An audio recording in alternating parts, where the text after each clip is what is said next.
Because sometimes we do so much, we work so much, we fall into a life of so many activities that we risk living without knowing what we are. Because practical life often encourages our doing and not our being. And that's why I need to have my moments of cultivating who I am. And this is why religions teach us meditation, silence, prayer, contemplation. You go to a show, you will watch an opera, you will watch a theater, a musical show. All this is giving you a forgetfulness of what you do and a memory of what you are. Good music makes us dive into the context of being, and that is why our human maturity depends on these visits we do to be, because it is in the being that we change what it does. That's why it's good for us to listen to people who are committed to the good of us. She won't fool us. That's why it's good to live, work, divide our lives with people who are committed to our good, because you will strengthen this salvation within you. There are many people who are interested in our perdition because they don't love us. They are not committed to our personal truth. They are not committed to our life project. They don't treat us anyway. You are not an object of consumption. And often people approach us with such a greedy desire to be our administrators. Why? You are playing you wrong. Many weddings go wrong because of this. Because her husband interprets the woman as a good of consumption, does not interpret her as a human being who has desires, who has dreams. So, the attitude often that Circea, which assaults, will only be modified the moment the husband looks at his wife and interpreting her in a new way. There is freedom. And in freedom we can be brothers, we can be friends, we can be happy. Because no one is prevented from being. This is why Jesus speaks, and he advises his at that time, particularizes that word today. Think what this word represents in your story today. Look at the most intimate context of your history today. Particularizes this. Are you today face situations, established ties today that favor the context of your salvation or favor the context of your perdition? It is possible to be very concrete in this reflection. So before doing what Jesus does, I am invited to be who he is. This is the boldness of the Christian proposal for me, for you. And by saying that I am a son of heaven, I am assuming in my life the commitment to be with Jesus. And then, of course, I will have the same gestures he has, the same attitudes. But the word first is to be. I'm a Christian. And because I'm a Christian, my attitudes will be born naturally Christian. Of course, it is a difficult word, because our Christian gesture is not always natural, but it is because the conversion of being lacks. Because the Christian life is nothing but you take care of daily the context of your salvation. Take possession of it. Being saved is that you walk in the context of your salvation.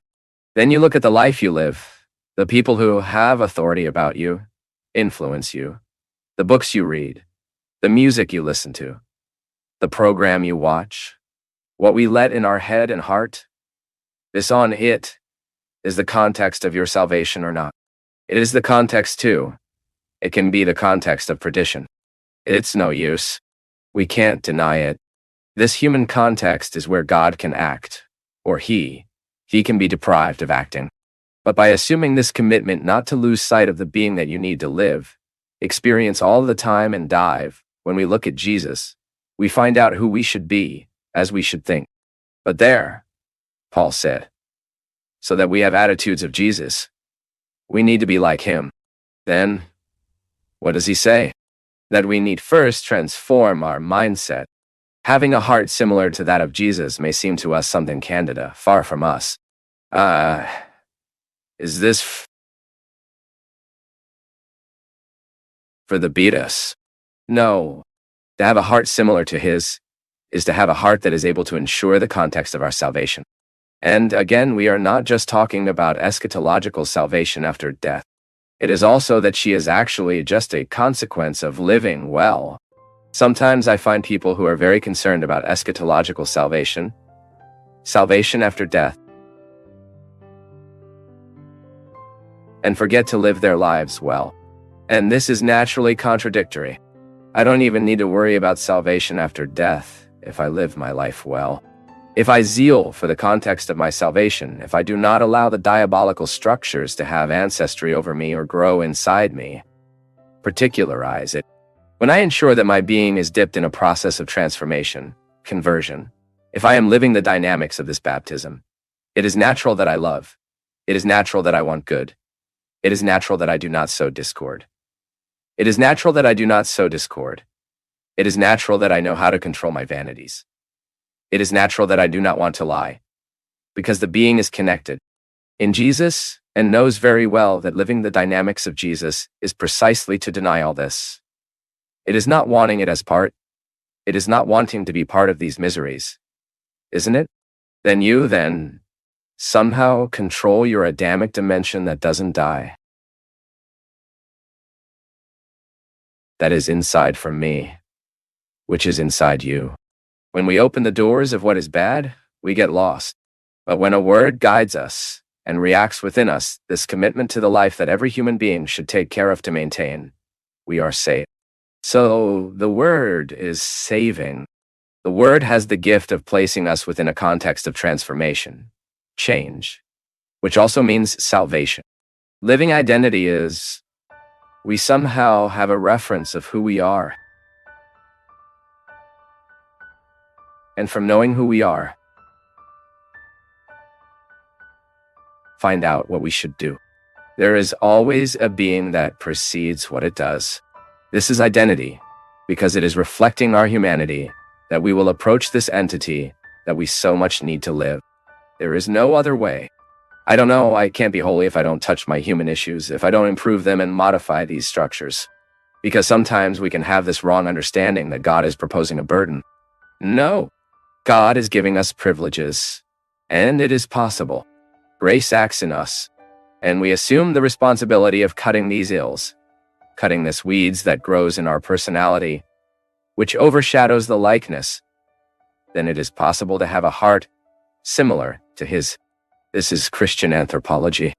When teaching me, the Church teaches me this, that in history, in time today, in everyday life that I face today, I am the guest to legitimize the presence of Jesus in history, and that my being is the place of conversion.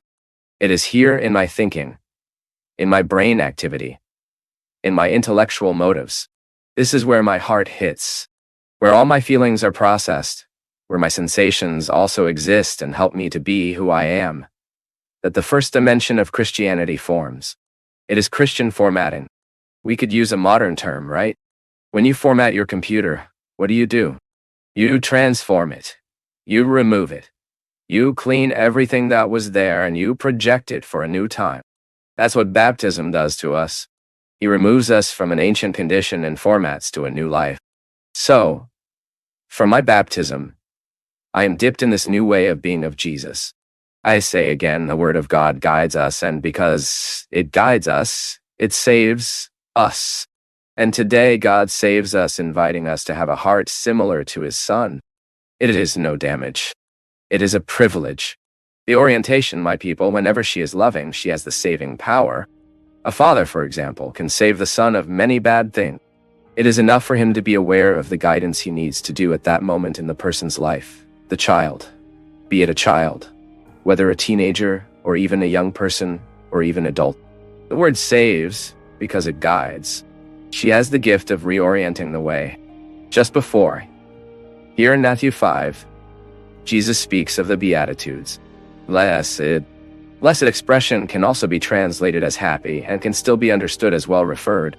Then the Word of God has the power to save us because it guides us. So it is the word of salvation. I am saved every time I am advised to act in a right way. Every time I can choose better, I'm being saved. When the Word guides us, my people, it creates within us a context of reducing action of what is evil in us. And what saves us is the changes that make us better. When I want you well, I am providing you to be who you are, and at the same time helping to remove the excesses that harm your being, asking God to conceive of us, the grace to have a heart similar to your child. And this is our purpose daily, but as we live, we take possession of this gift. The resemblance will always be a project to be lived and experienced on a daily basis. Today I want to be more like Jesus. Today, I want to have a heart like His.